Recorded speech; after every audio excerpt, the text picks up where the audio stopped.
My name is Todd Black, and I'm one of the producers of Ma Rainey's Black Bottom.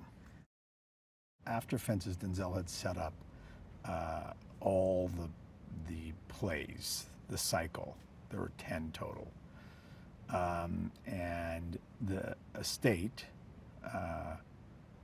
headed by August's wife, Constanza, came to Denzel and asked him to be the shepherd, if you will, of the other 9 plays and turning them into movies.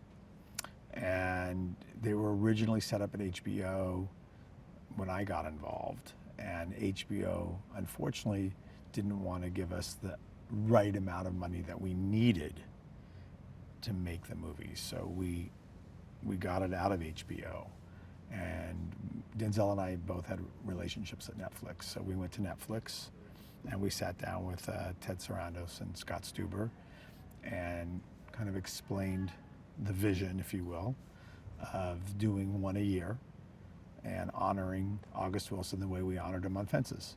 And Ma Rainey was the next logical one up for an audience. I think what we wanted to do is show kind of what were the most prominent plays up front, and Fences was, and then Ma Rainey.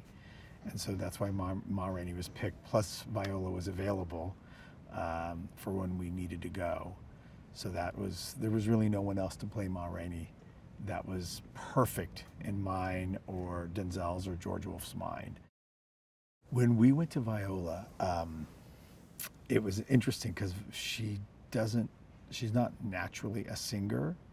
In fact, she's not a singer at all.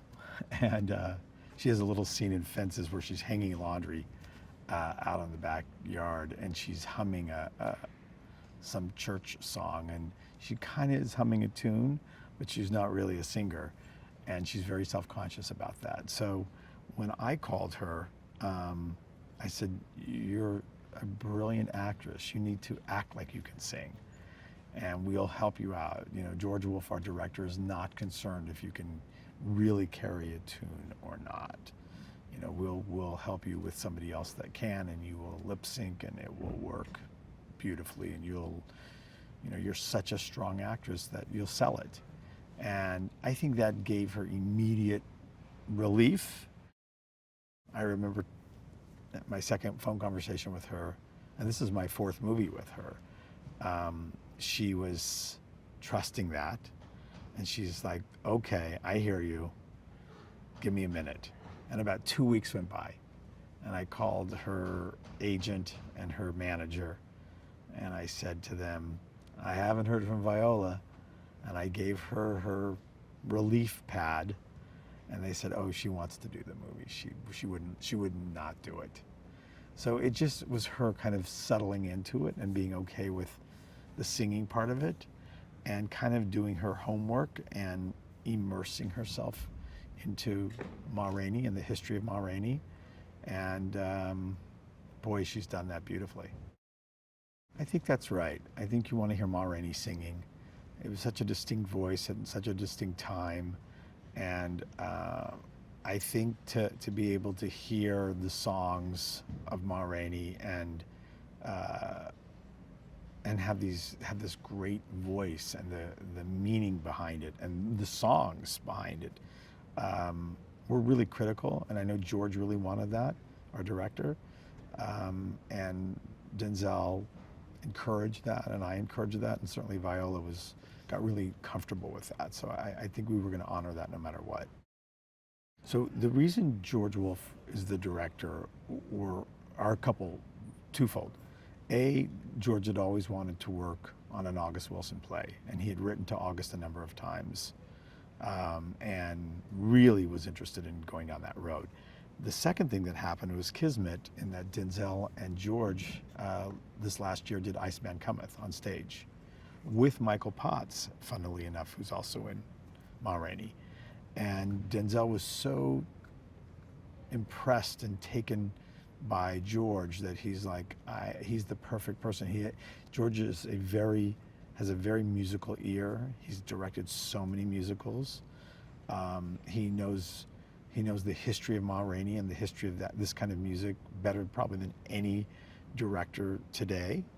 And it was a no-brainer ultimately. And George immediately said yes.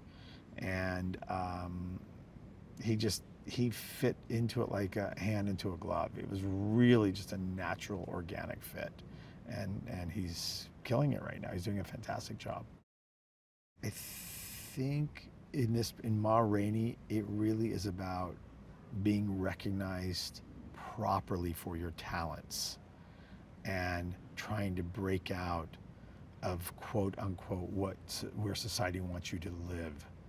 And I think it's about frustration and anger of the places that people were put in at that time, and even now, quite frankly.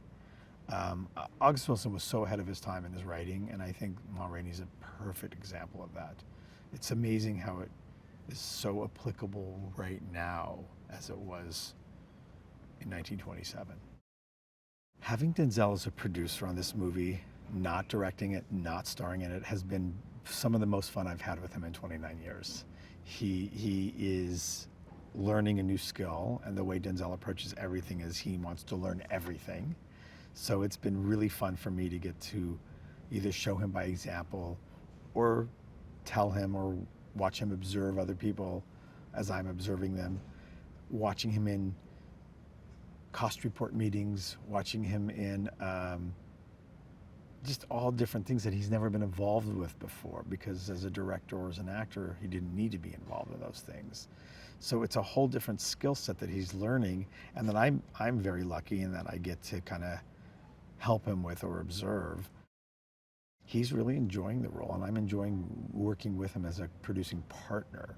You know, we've always kind of been partners in everything we do anyway for 20-something years, and he's such a quick study, and he's also opened my eyes to different ways of looking at problems that come up.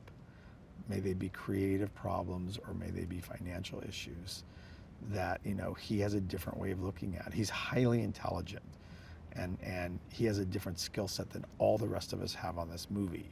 So it's been a great education for me personally, and I think he's really enjoyed it. I think he's having a good time.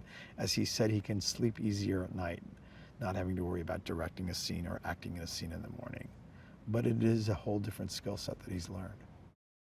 I think Ma Rainey's fight, if you will, in this story is universal for any artist, today included, black or white, male or female or transgender, or name whatever you want to name.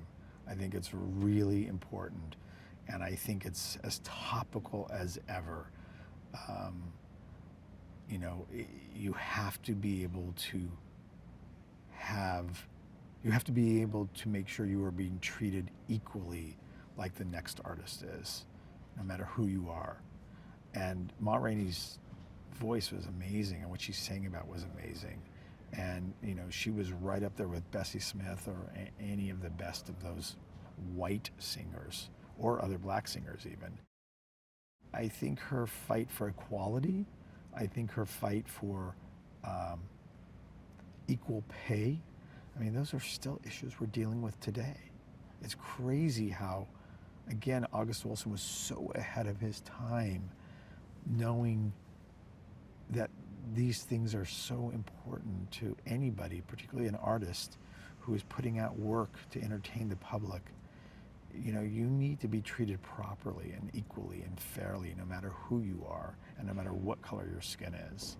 And, you know, I think Viola has gotten that message across loud and clear as Ma Rainey, and I thank God for August Wilson writing that.